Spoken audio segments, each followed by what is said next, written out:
Application देखिए यहाँ पर आज जानेंगे माइक्रोसॉफ्ट एक्सेल, ठीक है, यानी पार्ट 2। और इसमें हम कुछ जानेंगे यानी कुछ यानी वर्ड रिलेटेड एमएस एक्सेल, यानी एमएस एक्सेल से रिलेटेड हमारे कुछ शब्द है जिसमें हम देखेंगे यानी वर्कबुक, वर्कशीट, रो, कॉलम, सेल, नेम बॉक्स और फार्मूला, ये सब क्या होते हैं। तो यहाँ पर देखिए और जानेंगे सेल एड्रेस के बारे में, और इसमें हम जानेंगे वर्कबुक क्या है। इसमें हम देखेंगे माइक्रोसॉफ्ट एक्सेल में यानी माइक्रोसॉफ्ट एक्सेल में बनने वाले फाइल को वर्कबुक कहते हैं। और देखिए इसमें क्या आता है, एक न्यू वर्कबुक ओपन करने पर 3 वर्कशीट स्वतः प्राप्त होती है। यानी ये कह रहा है अगर आप एमएस एक्सेल को प्रोग्राम को ओपन करते हैं तो जो प्रोग्राम इंटरफेस ओपन होकर आएगा उसी को हम बोलेंगे वर्कबुक। अब उसमें क्या होता है, इसमें हमको 3 वर्कबुक में यानी क्या होता है, इस नीचे हमको 3 वर्कशीट प्राप्त होगी। उस पेज में हमको कितनी सीटें मिलेंगी, 3 वर्कशीट प्राप्त होगी जो शीट 1, शीट 2 और शीट 3 के रूप में होती है। जैसे एमएस वर्ड में जब आप पेज को ओपन करते हैं, ठीक है, तो उसके अंतर्गत आने वाले डॉक्यूमेंट के अंतर्गत आने वाले को हम क्या बोलेंगे, पेज बोलेंगे। तो एमएस एक्सेल में आने वाले फाइल को हम क्या बोलेंगे, यानी यानी हम बोलते हैं यानी शीट, ठीक है। यहाँ पर जो हमारा होता है शीट 1 और शीट 2 के रूप में होता है। फिर हम लोग यहाँ पर देखेंगे कि वर्कशीट क्या है। तो वर्कबुक में आने वाले ठीक है पेज को वर्कशीट कहते हैं जो कॉलम एंड रो से मिलकर बना होता है। देखिए एक वर्कबुक में ठीक है अधिकतम 255 शीट हो सकती है। एक बताया वर्कबुक शीट को शीट भी कहते हैं। आप समझेंगे कि जब आप एमएस एक्सेल को ओपन करेंगे तो कुछ ऐसे इंटरफेस में ओपन होगा जिसमें हम देखिएगा एक डायग्राम के रूप में समझते हैं। यहाँ पर डायग्राम बना लेते हैं।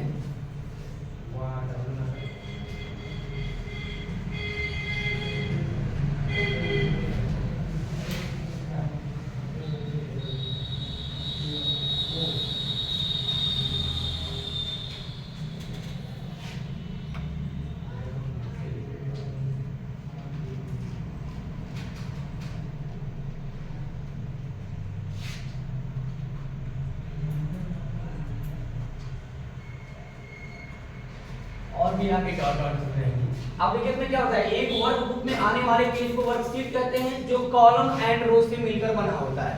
यानी ये जो शीट है मतलब ये कॉलम एंड रो से मिलकर बना होता है। ये पूरी जो लाइन गई है इसी को हम बोलते हैं यानी क्या है, इसको हम बोलेंगे रो। ये रो की संख्या होती है, एक शीट में रो की संख्या होगी 10,48,576 ये रो होती है। और जहां पर ए बी सी देखते हैं इनको हम बोलते हैं यानी कॉलम। इनकी संख्या होती है 16,384 जो XFD के रूप में होती है, ठीक है।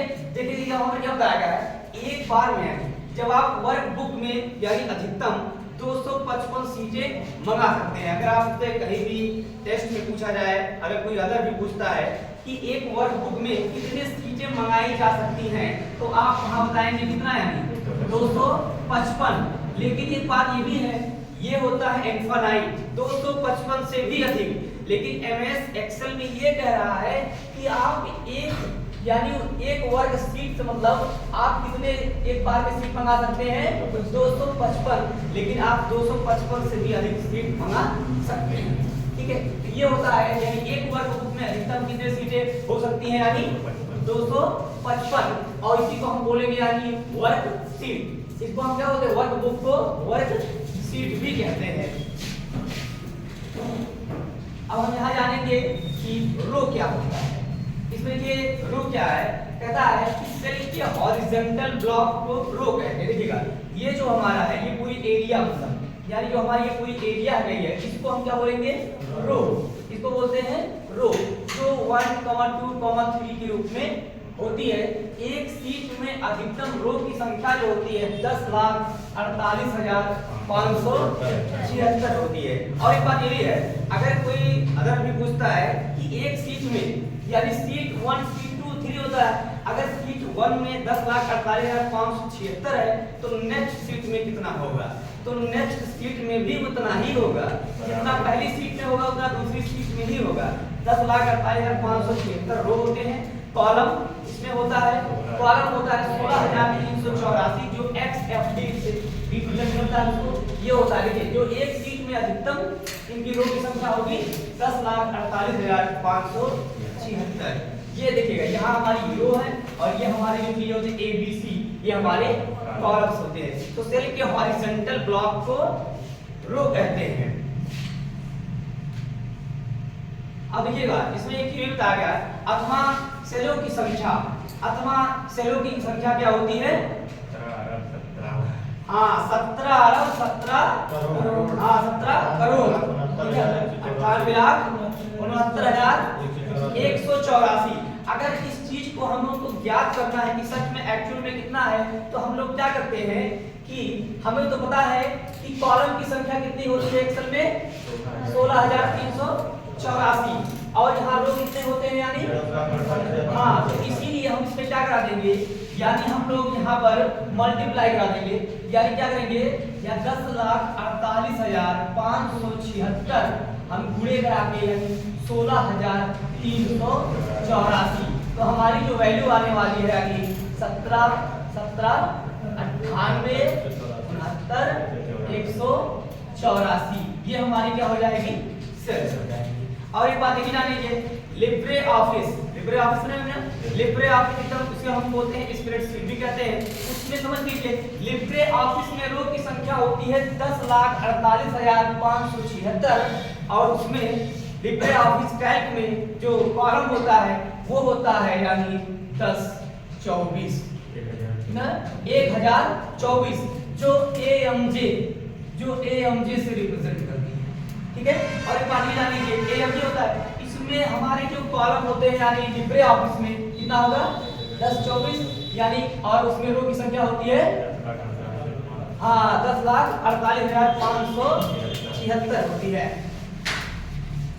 अब हम लोग जानेंगे कि कॉलम क्या होता है। देखिए बताया गया है सेल के वर्टिकल ग्राफ यानी जो ABCDEF दिया गया है, ये इनकी संख्या एक्सेल में होती है, ये होती है XFD होती है। तो यानी जो ABC है उसको हम क्या बोलते हैं यानी कॉलम बोलते हैं।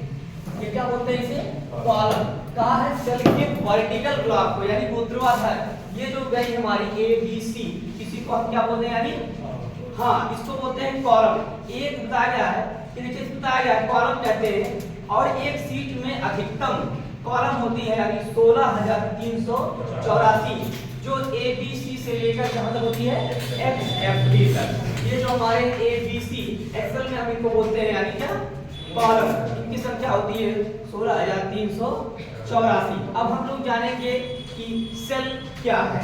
बताया गया है कॉलम तथा रो से मिलकर बने हुए भाग को सेल कहते हैं। देखिएगा यहाँ पर जो कॉलम देखिएगा हम बताएगा कॉलम एंड रो से मिलकर बने हुए भाग, यानी एक सेल को एक यहाँ की एक सेल को हम क्या बोलेंगे, यहाँ पर देखिएगा एक यहाँ पर को हम बोलेंगे इसे सेल, क्या बोलेंगे सेल बोलेंगे। लेकिन सेल का मतलब कोशिका होता है, लेकिन यहाँ कोशिका नहीं होगा।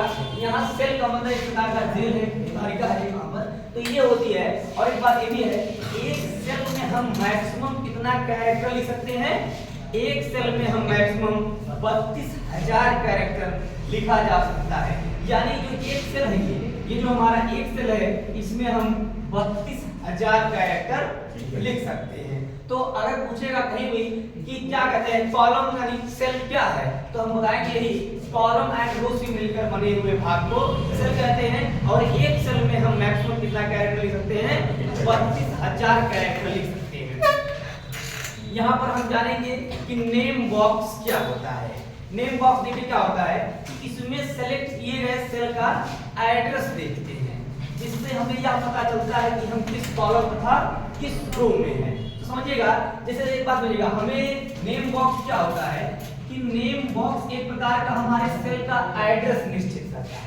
जैसे मान लीजिए आपको डी वाले कॉलम में जाना है, तो इसके लिए आपको इसका सेल एड्रेस कहाँ दिखाई देगा, नेम बॉक्स में। कहाँ दिखाई देगा, नेम बॉक्स में आप किसी भी सेल एड्रेस को लिखकर उसके सेल तक पहुंच सकते हैं। समझिएगा यानी ये हमारा जो मतलब बना हुआ मतलब चार्ट स्ट्रिप बनी है, और ये इस इसमें से जैसे मान लीजिए मैंने यहाँ पर कोई संख्या लिख दिया, मान लीजिए हमने यहाँ लिख दिया 50, ठीक है, 50 हम लिखा है। अब इसकी हमको सेल एड्रेस ज्ञात करना है, तो कैसे करेंगे? तो इसका कॉलम क्या हो जाएगा, यानी F, और इसका रो कितना हो जाएगा, हाँ, तो यानी हो जाएगा F5। तो नेम बॉक्स में अगर हम लिख देंगे F5 तो हम लोग पहुंच जाएंगे इसके सेल एड्रेस, ठीक है। तो सेल एड्रेस में हम किसी भी, ठीक है, सेल एड्रेस को लिख कर नेम बॉक्स में लिख देंगे और उसके सेल एड्रेस तक हम पहुंच सकते हैं। अगर आपसे कोई पूछा कि नेम बॉक्स में क्या होता है, तो इसमें सेलेक्ट किए गए सेल का एड्रेस देखते हैं नेम बॉक्स में। और यहाँ पर देखिए क्या होता है, इसमें बताया गया है, ये नेक्स्ट हम लोग देखेंगे ये लिखते हुए कि फार्मूला बार क्या होता है। अब फार्मूला बार देखेंगे, देखिए इसके द्वारा सिलेक्ट किए गए सेल में लगे फार्मूला को, ठीक है, देखते हैं तथा उसे एडिट भी कर सकते हैं। जैसे मान लीजिए कोई एक्सेल में कोई फार्मूला आप लगाएंगे, तो हम लोग एक्सेल की जस्ट ऊपर नेम बॉक्स के आगे हमारा रहता है फार्मूला बार।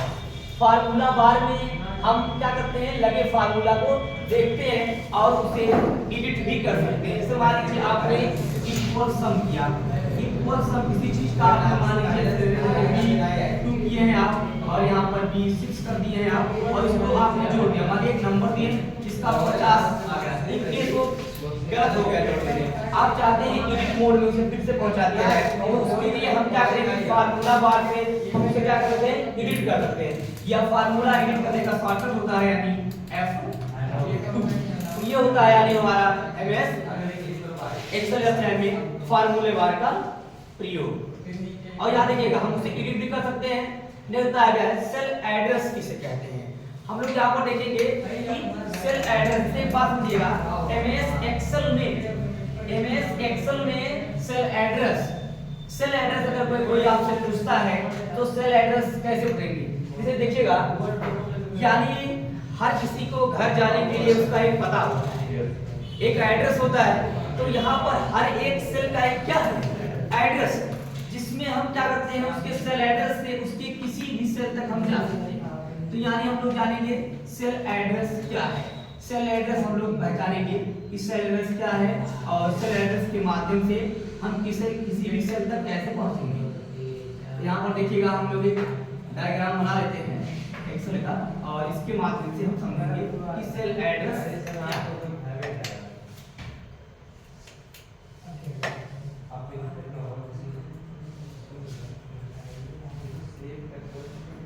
और ये मान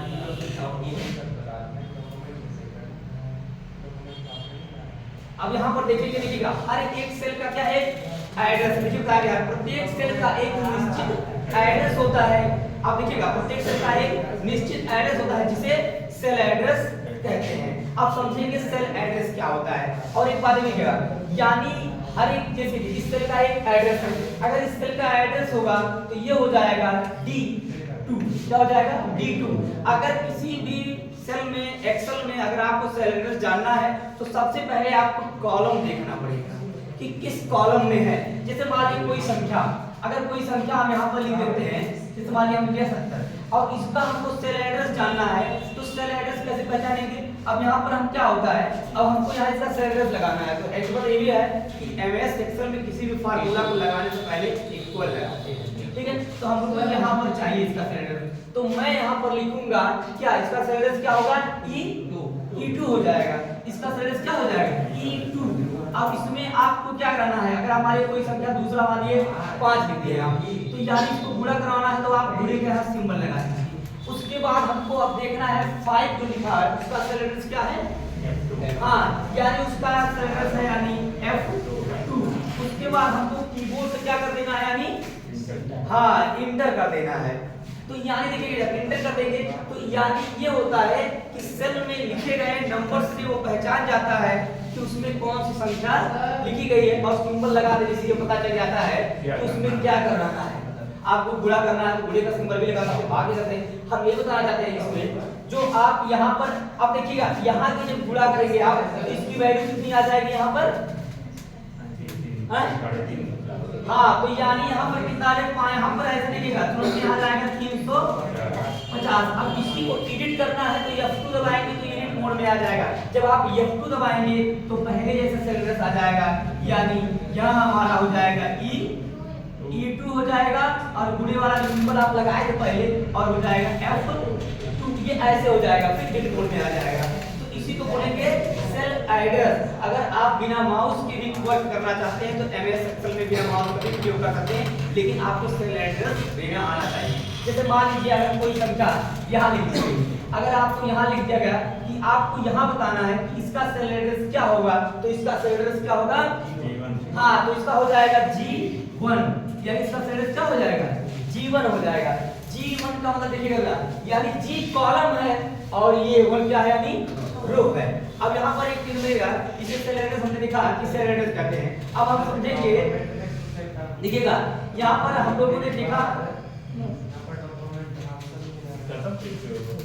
खत्म हो गया।